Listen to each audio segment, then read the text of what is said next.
नमस्कार दोस्तों, सुविधा चैनल में एक बार फिर आप सभी का हार्दिक स्वागत है। आज हम बात करने जा रहे हैं क्लास 8th का साइंस का चैप्टर नंबर 3 जो कि है सिंथेटिक फाइबर्स एंड प्लास्टिक। इसका मतलब ये होता है कि जितने भी संश्लेषित रेशे हैं या कृत्रिम रेशे हैं उनके बारे में हमें अध्ययन करना है और उसके साथ प्लास्टिक के बारे में अध्ययन करना है। हम पुरानी क्लासेस में हम 6th और 7th में पढ़ चुके थे कि जो फाइबर्स होते हैं, जो रेशे होते हैं जिनसे कोई कपड़ा बनता है, तो वो रेशे जो होते हैं या तो नेचर के द्वारा बने होते हैं, नेचुरल होते हैं, या फिर वो सिंथेटिक होते हैं यानी मनुष्य द्वारा बने होते हैं। तो किस प्रकार के रॉ मटेरियल का उपयोग हो रहा है उस आधार पर हम फाइबर्स को दो भागों में बांटते हैं, नेचुरल फाइबर और सिंथेटिक फाइबर। और इस क्लास में हम सिर्फ बात करेंगे सिंथेटिक फाइबर्स की और उसके बाद प्लास्टिक की।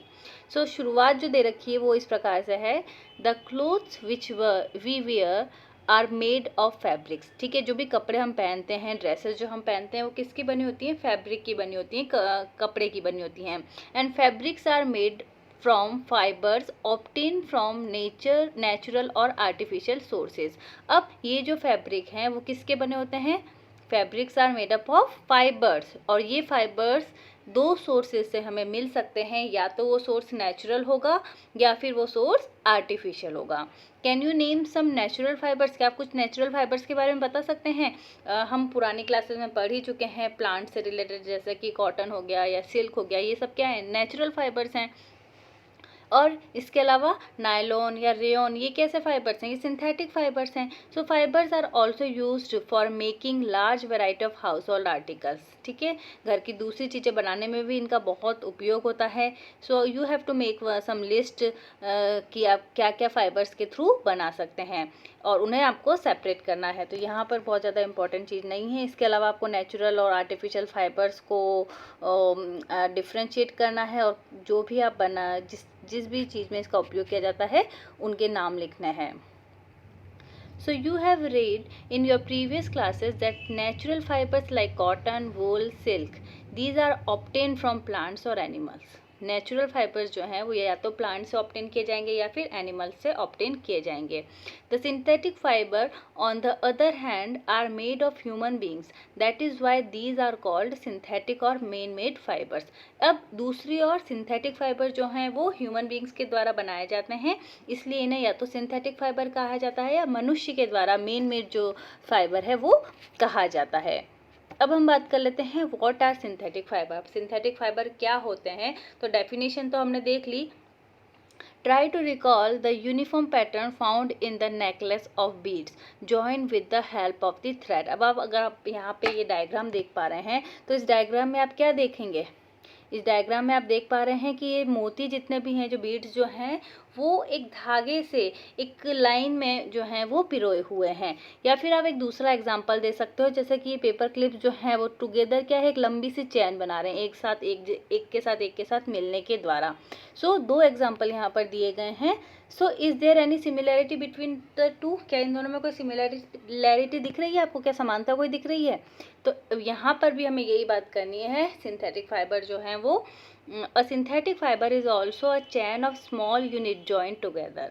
यानी सिंथेटिक फाइबर जो होते हैं, जो कृत्रिम रेशे होते हैं, वो भी एक स्मॉल छोटे छोटे यूनिट्स के बनी हुई एक चैन होती है।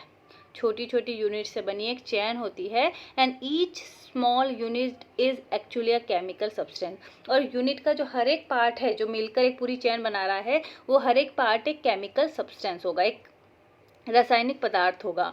Many such small units combine to form a large single unit called a polymer. और ये जो छोटे छोटे यूनिट हैं वो मिलकर एक बड़ी यूनिट बनाएंगी और उसे कहा जाएगा पॉलीमर। पॉली मतलब क्या होता है? पॉली का मतलब होता है बहुत, मैनी, और मर का मतलब होता है पार्ट और यूनिट, तो उसी से मिलकर पॉलीमर बना है। यानी polymer is made of many repeating units. बहुत सारी यूनिट्स जब आपस में रिपीट होकर एक चैन बना लेती हैं तो उसी को पॉलीमर कहा जाता है। और जो सिंथेटिक फाइबर जो है वो भी इसी प्रकार की चैन के द्वारा ही बनते हैं। These are also one type of polymer. अब हम देख लेते हैं आगे, polymer occurs in nature also.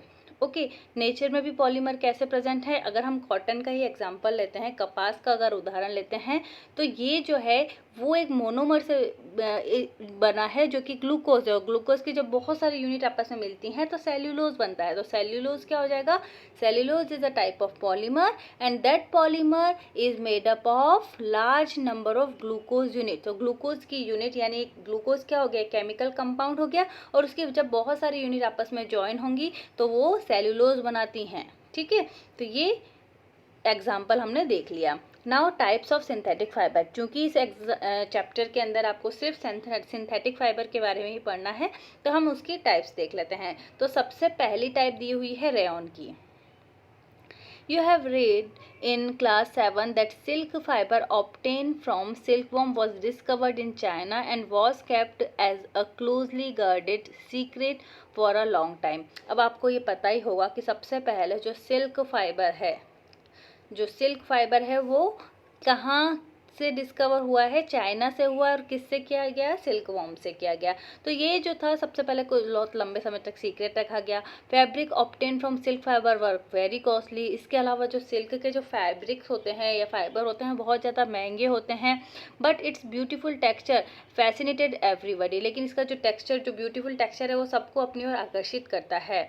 ठीक है, सो अब लेकिन attempts were made to make silk artificially. तो बहुत सारी कोशिशें की गई कि हम ये जो आर्टिफिशियली सिल्क को बनाया जा सके। Towards the end of the 19th century, scientists were successful in obtaining a fiber having properties similar to the silk। अब 19th century की एंड तक सक्सेसफुल हुए साइंटिस्ट, और उन्होंने एक ऐसा फाइबर बनाया जो कि किसके जैसा था, लगभग मिलता जुलता था सिल्क। लेकिन ये जो फाइबर था वो केमिकल ट्रीटमेंट किया गया था वुड पल्प का, यानी लकड़ी के जो पल्प होता है उससे इसको बनाया गया था। This fibre was called rayon और आर्टिफिशियल सिल्क। और इसको या तो रेयॉन कहा गया या फिर आर्टिफिशियल सिल्क कहा गया।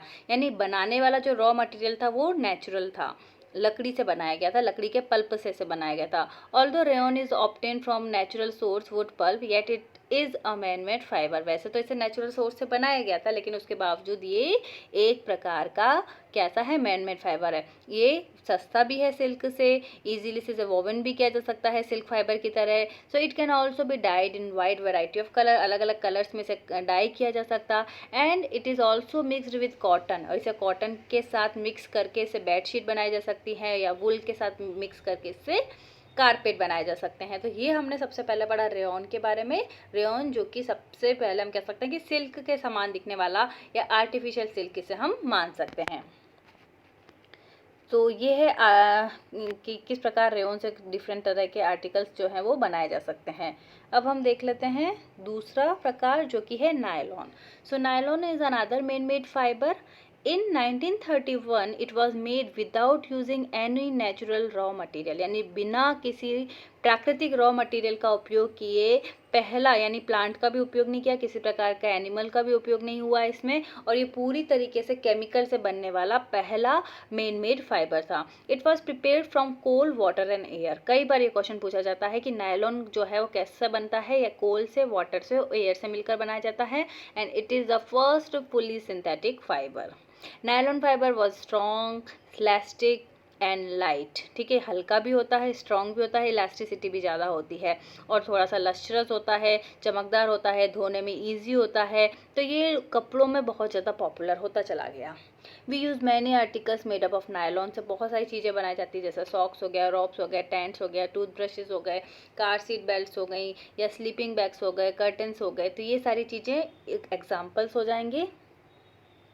अब आपको ये चीज़ याद रखना है कि आप सच में is nylon is really so strong that we can make nylon parachutes and rope for rock climbing. तो क्या ये इतने ज़्यादा स्ट्रॉन्ग होते हैं कि हम इनसे पैराशूट बनाने में या फिर जो रॉप्स होती हैं, रस्सियाँ बनाने में इसका उपयोग कर सकते हैं? तो ये हम देख लेते हैं आगे कि हाँ, ये also these are also use for making the parachutes and ropes for rock climbing. Okay, and nylon thread is actually stronger than the steel wire. Steel के वायर से भी ज़्यादा स्ट्रॉन्ग होता है नायलॉन के फाइबर्स। तो ये चीज़ आपको याद रखनी है। फिर यहाँ पे एक एक्टिविटी दी गई है 3.1। इसमें क्या किया गया कि एक आयरन के स्टैंड पे आपको यहाँ पर एक जो कि क्लैंप के साथ हो, तो उसमें एक थ्रेड लगाना है और वो जो थ्रेड है आपको अलग अलग रेशे का लगाना है। यानी आप पहले कॉटन का थ्रेड ले सकते हैं, उसके बाद वुल का थ्रेड ले सकते हैं, फिर सिल्क का थ्रेड लेंगे और फिर नायलॉन का लेंगे।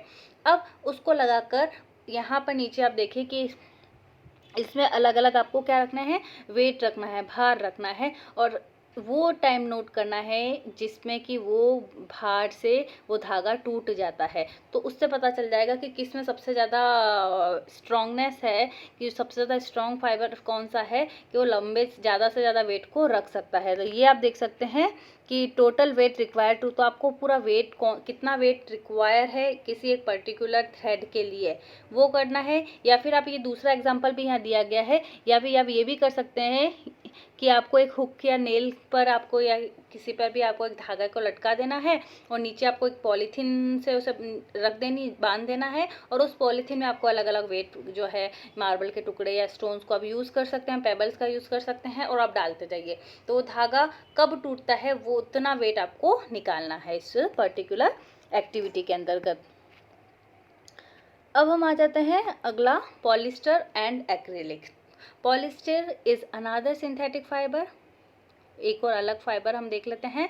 Fabric made from this fibre does not gate wrinkled easily, यानी इसमें जैसे हम कॉटन के कपड़े आप देखते हैं कि वो बहुत ही जल्दी सिकुड़ जाते हैं या फिर उनको बार बार प्रेस करने की ज़रूरत होती है, लेकिन पॉलिस्टर से बने जो फैब्रिक होते हैं वो बहुत जल्दी रिंकल नहीं पड़ते उनमें। It remains crisp and is easy to wash, so it is quite suitable for making dress materials. Okay, you must have seen people wearing polyester shirt and dresses, आपने देखा ही होगा। इसके अलावा टेरिलिन जो है वो भी एक पॉपुलर पॉलिस्टर है। तो टेरिलिन किसका एग्जाम्पल हो जाएगा, पॉलिस्टर का एग्जाम्पल हो जाएगा। It can be drawn into very fine fibres and can be woven like any other yarn. So my mother always buys PET bottles, अब हम पढ़ेंगे polyethylene terephthalate and PET jars for storing rice and sugar. I wonder why PET is. So PET, polyethylene terephthalate, is a very familiar form of polyester. It is used for making bottles, utensils, films, wires and many other useful products. ठीक है, तो PET का use किया जाता है। Look around and make a list which are made up of polyester. अब polyester कैसे बना है, तो पॉलिस्टर जो है अगर हम इसको तोड़ते हैं तो पॉली और ईस्टर से मिलकर बना है। तो पॉली का मतलब हमने देखा है तब मैनी होता है, जब ईस्टर एक केमिकल का नाम है, जब ईस्टर की बहुत सारी यूनिट आपस में मिलती हैं तो क्या बनाती हैं, वो पॉलिस्टर बनाती हैं। और पॉलिस्टर का यूज़ फिर कई बार कॉटन के साथ भी किया जाता है, मिक्स करते तो पॉलीकॉट हो जाएगा। और जब इसका पॉलिस्टर और कॉटन मिल जाता है, पॉलीवूल किसे कहा गया, जब there is a mixture of polyester and wool तो वो पॉलीवूल हो जाएगा, तो वो मिक्स्ड फाइबर के अंतर्गत आ जाएंगे। So we wear sweaters and use shawls और blankets in the winter, so many of these are actually not made from natural wool. हम जो ठंड में स्वेटर का यूज़ करते हैं या ब्लैंकेट या शॉल का उपयोग करते हैं वो हमें लगता है कि वो वूल के बने हुए हैं, लेकिन वो वास्तविकता में वो मिक्स्ड फाइबर हम कह सकते हैं। Many of these are actually not made of natural wool, though they are appear to resemble wool. These are prepared from another type of synthetic fiber called acrylic. तो ये एक अलग तरह के फैब्रिक से मिलकर बने हैं और जिसे क्या कहा जाता है, एक्रिलिक कहा जाता है। The wool obtained from natural sources is quite expensive, whereas clothes which are made up from acrylic are cheap. अगर हम इस सिंथेटिक फैब्रिक का यूज़ करते हैं तो हमें जो वुलन जो क्लोथ्स हैं वो थोड़े सस्ते मिलेंगे। अगर अगर आप बने हुए कपड़े लेंगे वूल से तो वो थोड़े महंगे होंगे। They are available in variety of colors. Synthetic fibers are more durable and affordable, which make them more popular than natural fibers. So ये एक डिफरेंस आप लिख सकते हैं नेचुरल फाइबर और सिंथेटिक फाइबर में, कि ज़्यादा ड्यूरेबल होते हैं, ज़्यादा अफोर्डेबल होते हैं, इसलिए हम और ज़्यादा अवेलेबल होता है, लंबे समय तक चलते हैं, बायोडिग्रेडेबल नहीं होते हैं। तो ये कुछ रीज़न हैं जो अलग करते हैं इन्हें नेचुरल फाइबर से। Now you have already performed an activity of burning natural and synthetic fiber. अब क्लास 6 में आपने ये एक्टिविटी करी होगी कि नेचुरल फाइबर या और आर्टिफिशियल फाइबर को बर्न करते हैं। तो 7th में भी है ये। So what do you observe, आपने क्या ऑब्जर्व किया कि जो भी नेचुरल फाइबर को बर्न करते तो स्मेल आती है गंदी सी। When you burn synthetic fibre you find that their behaviour is different from the natural fibres. You must have notice the synthetic fibres melt on heating. और ये चीज़ आपको याद रखनी है कि जो सिंथेटिक फाइबर होते हैं ना वो जल्दी से चिपक जाते हैं गर्मी से, तो इसीलिए आपने देखा होगा कि किचन में कभी भी सिंथेटिक फाइबर को पहन के नहीं जाना चाहिए, क्योंकि ये आगे हम पढ़ लेते हैं कि this is actually a disadvantage of synthetic fibre. If the cloth catch fire it can be disastrous, the fabric melt and sticks on the body of the person wearing it. We should therefore not wear synthetic fiber cloth working in the kitchen or laboratory. तो laboratory या kitchen में काम कर रहे हो तब synthetic कपड़े ना पहने। तो यहाँ पर पहली सोच रही है कि अच्छा तभी मेरी मम्मी जो है किचन में काम करते समय सिंथेटिक कपड़े नहीं पहनती हैं।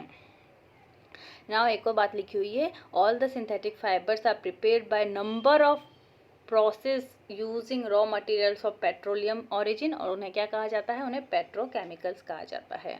तो इस क्लास में हमने बात करी डिफरेंट टाइप के सिंथेटिक फाइबर्स की। अगली क्लास में हम देखेंगे कैरेक्टरिस्टिक्स ऑफ सिंथेटिक फाइबर और उसके साथ प्लास्टिक की। बहुत बहुत धन्यवाद।